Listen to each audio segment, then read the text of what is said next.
मिलाप वाले तंबू में परमेश्वर के सम्मुख भेंट कैसे चढ़ाई जाती थी और कैसे परमेश्वर उस भेंट को ग्रहण करते थे और मिलाप वाला तंबू कैसा था, इसकी हम जानकारी को प्राप्त कर रहे हैं।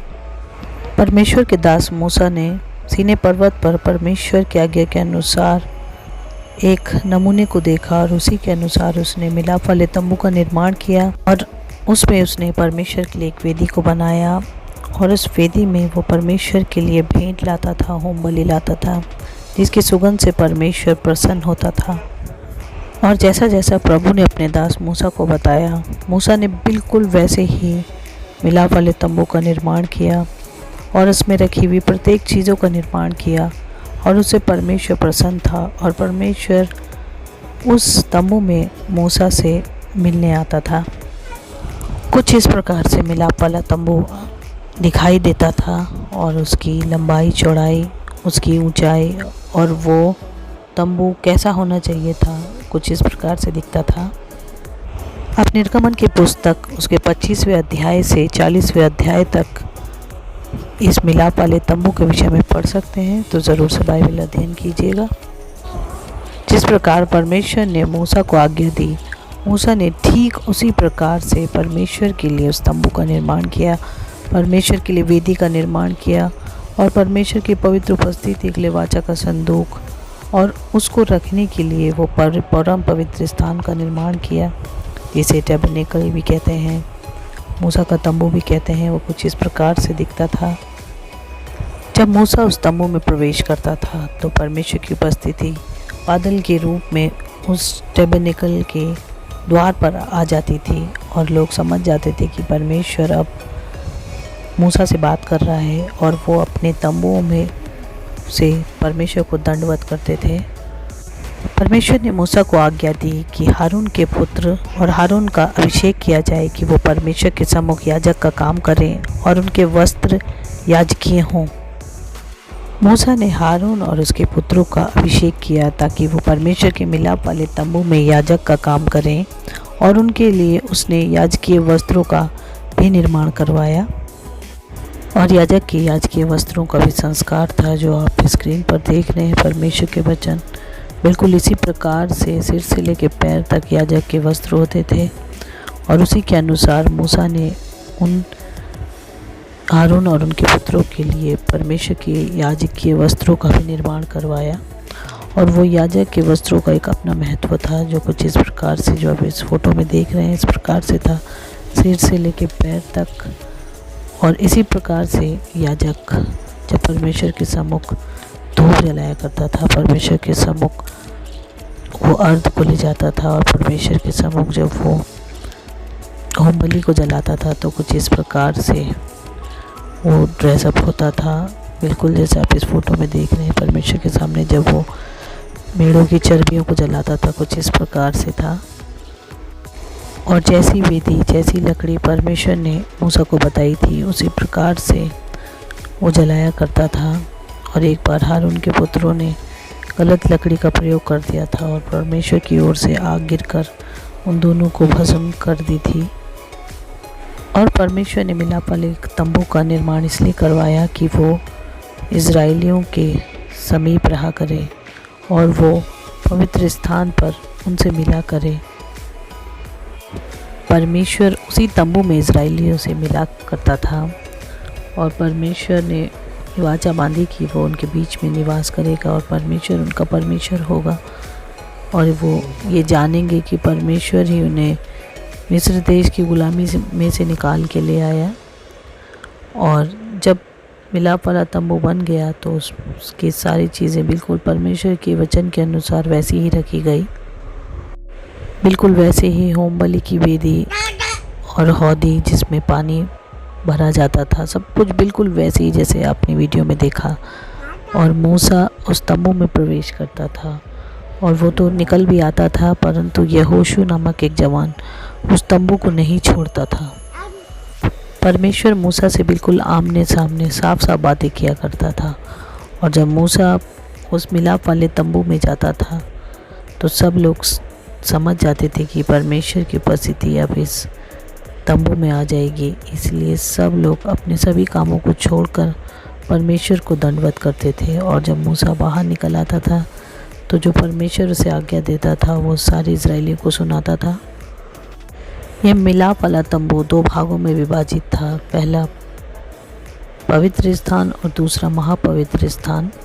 और महापवित्र स्थान में वाचा का संदूक था और परम पवित्र स्थान में याजक एक बार जाया करता था।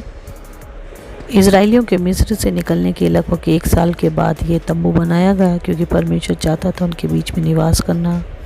इसलिए मूसा ने इस टैबरनेकल ऑफ मीटिंग मिलाप वाले तंबू का निर्माण किया। और ये तंबू इधर से उधर ले जाया जा सकता था। ये इसमें मूव करने वाला ये टेंट था और उसमें फर्नीचर भी सब उसको वो ले जाते थे।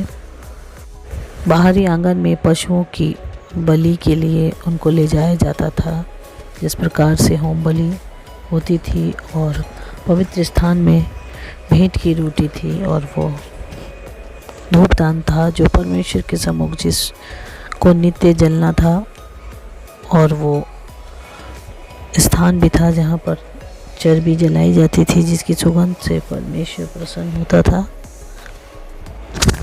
और याजक अपने आप को पवित्र करके परमेश्वर के सम्मुख याजक का कार्य किया करते थे। और बिल्कुल वैसे ही जैसे परमेश्वर ने मूसा को बताया था, वैसे ही बाहरी आंगन और परम पवित्र स्थान और पवित्र स्थान में जैसे जैसे चीज़ें जो बताई गई थी बिल्कुल उस प्रकार लगाई गई। और परमेश्वर वहाँ पर की गई होम बलियों से प्रसन्न होता था। और परमेश्वर का तेज वहाँ पर बादल के रूप में उपस्थित होता था। दिन में तो बादल के रूप में और रात को आग के खंभे के रूप में परमेश्वर की उपस्थिति इजरायलियों के साथ साथ चलती थी। और जब वो बादल के खंभे को देखते थे तब वो वहाँ से कूच करते थे। और ये परमेश्वर का चिन्ह था जो इजरायलियों को हमेशा दिखाई देता था। और जब उसे बादल का खंभा नहीं दिखता था तो वो नहीं चलते थे। और परमेश्वर के मिलाप वाले तंबू में याजक अपने हाथ पांव धोकर ही प्रवेश करते थे। जब बिल्कुल वैसे ही बन गया तब बादल मिलाप वाले तंबू पर छा गया और यहोवा का तेज निवास स्थान में भर गया और बादल मिलाप वाले तंबू के ऊपर ठहर गया। मूसा भी उस पर प्रवेश न कर सका। और उस मिलाप वाले तंबू के कारण और वाचा के संदूक के कारण परमेश्वर जीवन भर इजरायलियों के साथ निवास करता रहा। जिस दिन वो बादल के खंभे का चिन्ह पाते थे उस दिन वो वहाँ से कूच करते थे अपनी यात्रा में। और जिस दिन उन्हें कोई चिन्ह नहीं मिलता था वो उस दिन एक कदम भी आगे नहीं रखते थे। परमेश्वर दिन में तो बादल के खंभे के रूप में और रात को आग के खंभे के रूप में अपनी उपस्थिति को इजरायलियों को देता था। इन सब पवित्र चीज़ों को लेकर जो कि मिलाप वाले तंबू के अंदर रखी जाती थी, इजरायली लोग कूच करते थे। और ये बहुत ही पवित्र चीज़ें हैं जो आप देख रहे हैं। और ये उस मिलाप वाले तंबू में रहती थी और ये सब कोई इजरायली लोग अपने साथ ले जाते थे। और कवर करने के लिए मिलाप वाले तंबू को परमेश्वर ने जैसी आज्ञा दी थी, मूसा ने बिल्कुल उसी प्रकार से चादरों को बनाया। परमेश्वर ने आज्ञा दी थी कि जो इस कार्य को करने में निपुण हो उन्हीं लोगों से इस कार्य को करवाना। और बिल्कुल वैसा ही बनाया गया। और वाचा के संदूक के अंदर भी परमेश्वर के वचन के अनुसार चीज़ें रखी गई।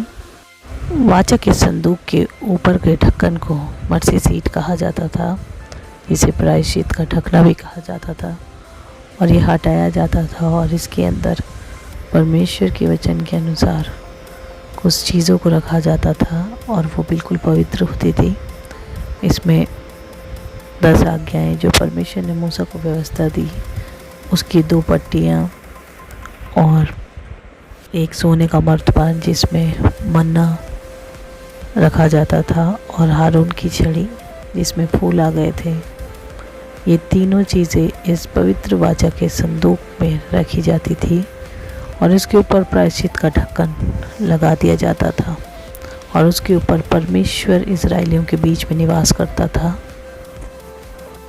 इब्रानियों की पुस्तक में आप पढ़ सकते हैं इसके 9 अध्याय से आगे बिल्कुल पर पवित्र स्थान में क्या क्या था और परम पवित्र स्थान पे क्या क्या था, जो भी मैंने आपको बताया कि सोने से मढ़ा हुआ वाचा का संदूक, इसमें मन्ना भरा हुआ सोने का मर्तबान, हारून की छड़ी जिसमें फूल आ गए थे और परमेश्वर की व्यवस्था की पटरियाँ भी थी। बिल्कुल कुछ इसी प्रकार से जैसे आप देख रहे हैं इसी प्रकार से थी। उम्मीद करते हैं वीडियो आपके लिए आशीषित रही होगी, आपके और आपके परिवार के लिए। ज़रूर से चैनल को सब्सक्राइब कीजिए, वीडियो को लाइक कीजिए। बिल्कुल इसी प्रकार से परमेश्वर के सम्मुख वो सुगंधित धूप जलती थी जिसकी सुगंध पाकर परमेश्वर प्रसन्न होता था, और वो दीप नित्य जलते रहते थे। क्यों ना हम भी अपने जीवन में परमेश्वर के लिए कैसे स्थान को बनाए जिसमें परमेश्वर हमारे पास उपस्थित रह सके, उस वाचा के संदूक के रूप में। और भेंट की रोटियां कुछ इस प्रकार दिखती थी। आइए आप और मैं भी परमेश्वर के लिए एक मिलाप वाले तंबू का निर्माण करें अपने जीवन में, ताकि परमेश्वर हमारे बीच में निवास करें।